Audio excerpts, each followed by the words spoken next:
اور اپنی شادی کا پروگرام بناتے رہے تھے، لیکن حسام نے بیان دیا ہے کہ اس نے کیلی ریفل یعنی سلمیٰ زیاد کے ساتھ سفر نہیں کیا تھا، اس سے ایک دن پہلے ہی لندن سے یہاں چلا آیا تھا۔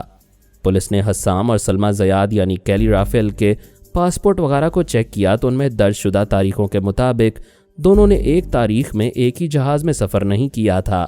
تاریخ کے حساب سے حسام ایک دن پہلے اپنی کوٹھی میں اپنی بیٹی کے ساتھ آیا تھا۔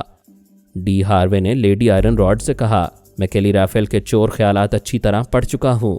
انسان کے اندر چھپے ہوئے خیالات جھوٹ نہیں بولتے۔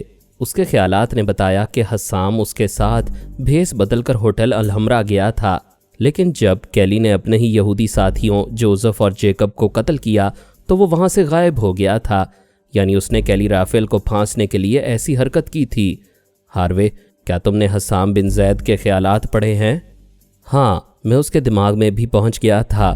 وہ خود اندر ہی اندر حیران تھا کہ جس کیلی ریفل پر 1000 جان سے فدا تھا اور اسے ایک اسلامی نام دے کر اسے شادی کرنے والا تھا، اچانک ہی اس کے خلاف کیوں ہو گیا ہے، اور کیلی نے 2 نامعلوم افراد کو ہوٹل میں جا کر کیوں قتل کیا ہے۔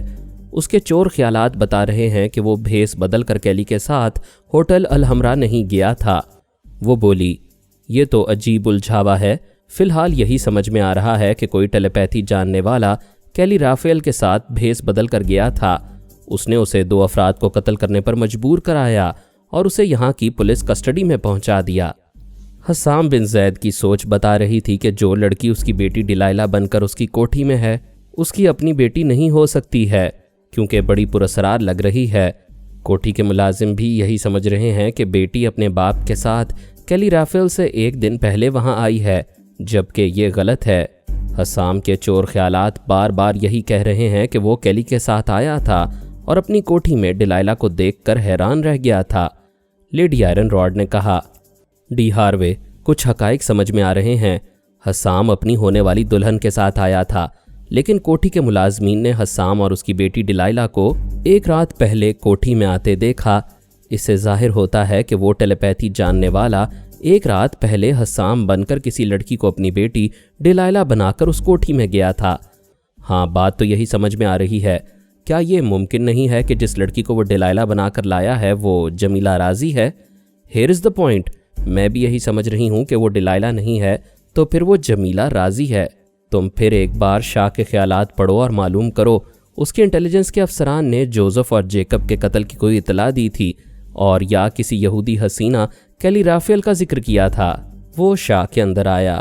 ملکہ پھر سو گئی تھی، مگر وہ اپنی توہین کے خیال سے جاگ رہا تھا۔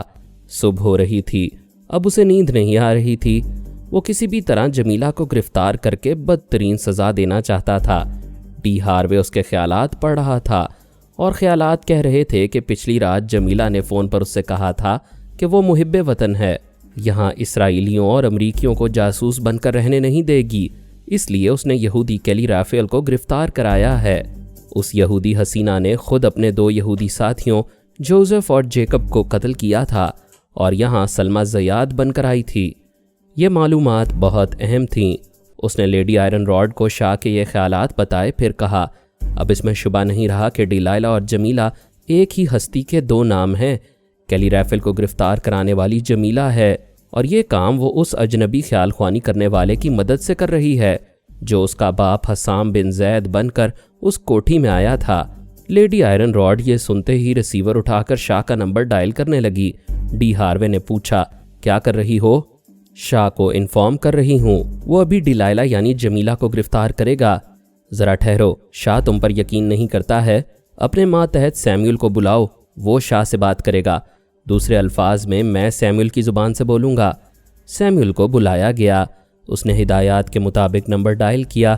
دوسری طرف سے پرسنل سیکرٹری نے پوچھا، تم کون ہو، کیا چاہتے ہو؟ سیموئل نے ڈی ہاروے کی مرضی کے مطابق کہا، میرا کوئی نام نہیں ہے، میں گمنام ہوں، مگر ابھی جمیلہ راضی کو گرفتار کرا سکتا ہوں۔ مجھے بتاؤ وہ دشمن لڑکی کہاں ہے؟ سوری، میں اس سلسلے میں صرف شاہ سے گفتگو کروں گا، ورنہ فون بند کر دوں گا۔ پلیز 1 منٹ ہولڈ کرو، میں ابھی گفتگو کراتا ہوں۔ تھوڑی دیر تک خاموشی رہی۔ ڈی ہاروے سیکرٹری کے دماغ میں رہ کر دیکھ رہا تھا۔ وہ انٹرکام پر شاہ کو اس فون کے متعلق بتا رہا تھا۔ شاہ نے فوراً ٹیلی فون کا ریسیور اٹھا کر پوچھا، ہیلو اجنبی، کیا تم جمیلہ کا ٹھکانہ جانتے ہو؟